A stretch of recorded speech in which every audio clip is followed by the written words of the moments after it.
এ কি ঘন্টু, আজ তোদের বন্ধু পিকু মিমি আসেনি কেন? ওরা বললো আজ ওদের মন ভালো নেই, তাই পড়তে আসতে পারবে না। মন ভালো নেই?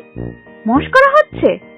শোন, তুই বাড়ি যাওয়ার পথে ওদের দুজনকে বলে দিবি পিকু যেন গরুর ওপর রচনা মুখস্থ করে আসে, আর মিমি ছাগলের ওপর। আচ্ছা মিস, বলে দেব। হ্যাঁ, আমি কিন্তু একদম মুখস্থ ধরবো। ঠিক আছে মিস।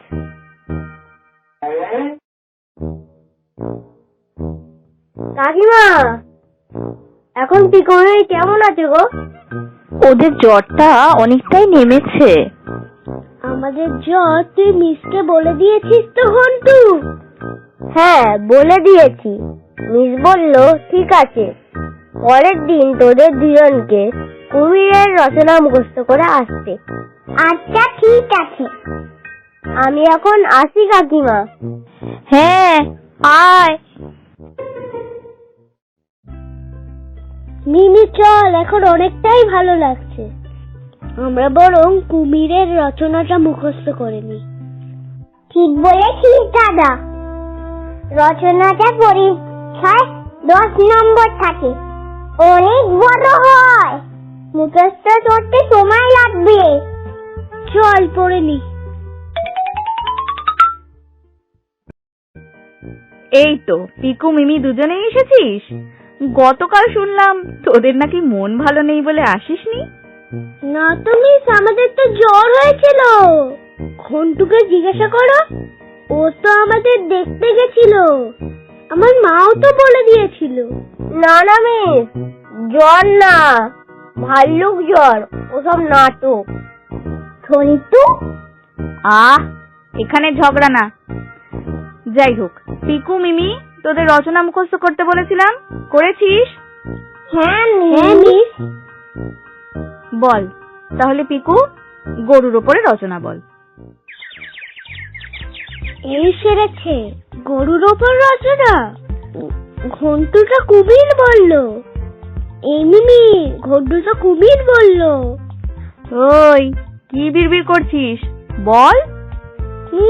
গরুর ওপর রচনা মুখস্থ করতে গেছিলাম, কিন্তু যেই গরুর ওপর বসতে গেছি ও অমনি গরু গুটিয়ে দিয়েছে।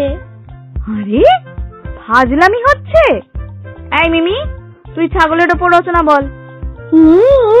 ছাগলের ওপরে রচনা আমিও মুখস্থ করতে যাইছিলাম, কিন্তু ছাগল পালিয়ে গেছে।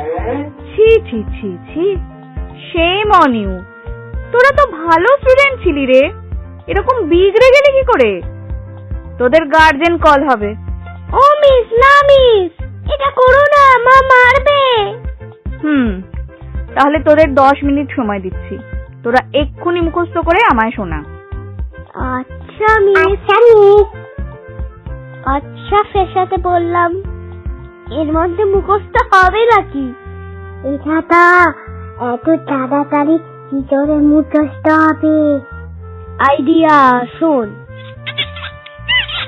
মজা হবে। এই টাইম আপ, টাইম আপ। বল পিকু, এবার গরুর ওপর রচনাটা বল। মিস, আমাদের পাড়ায় একটা গরু আছে। গরু গৃহপালিত পশু। একদিন আমাদের পাড়ার গরুটা নদীতে জল খেতে গেছিল। সেই নদীতে কুমির ছিল। কুমিরটা গরুটাকে গিলে খায়।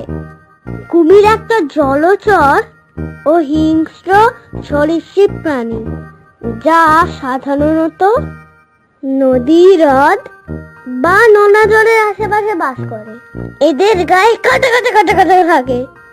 ধ্যাৎ, এ তো কুমিরের রচনা। কুমিরটা তো গরুকে খেয়ে নিয়েছিল। চুপ। মিমি, তুই ছাগলের রচনা বল। বলছি, ছাগল চতুষ্পদ প্রাণী। ছাগলের মাংসকে মাটন বলা হয়।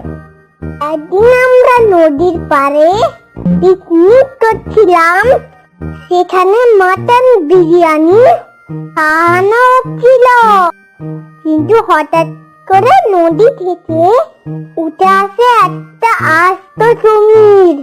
কুমির একটি জলচর ও হিংস্র সরীসৃপ প্রাণী, যা সাধারণত নদী, হ্রদ বা নোনা জলের আশেপাশে বাস করে।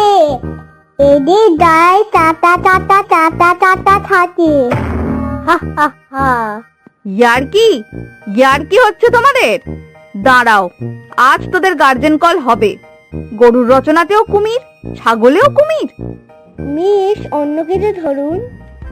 বেশ, এরোপ্লেনের রচনা বল। একদিন কয়েকজন লোক কলকাতা বিমানবন্দর থেকে এরোপ্লেন চেপে বাগডোগরা যাচ্ছিল। হঠাৎ এরোপ্লেনটা নদীর ওপর দিয়ে ওড়ার সময় ভেঙে গিয়ে নদীতে পড়ল। সেই নদীতে কুমির ছিল। আরে চুপ চুপ চুপ, কুমির করে পাগল করে দিল। কি করব মিস?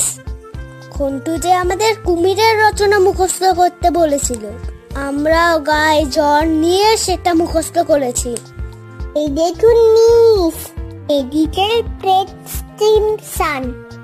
মা বলেছে আজকে আবার বাড়ি ফেরার সময় ওষুধের দোকানেতে দিয়ে আসতে। মা ওষুধ নিয়ে আসবে। এই সেরেছে, আমি যে উল্টে নিজেই ফেঁসে গেলাম।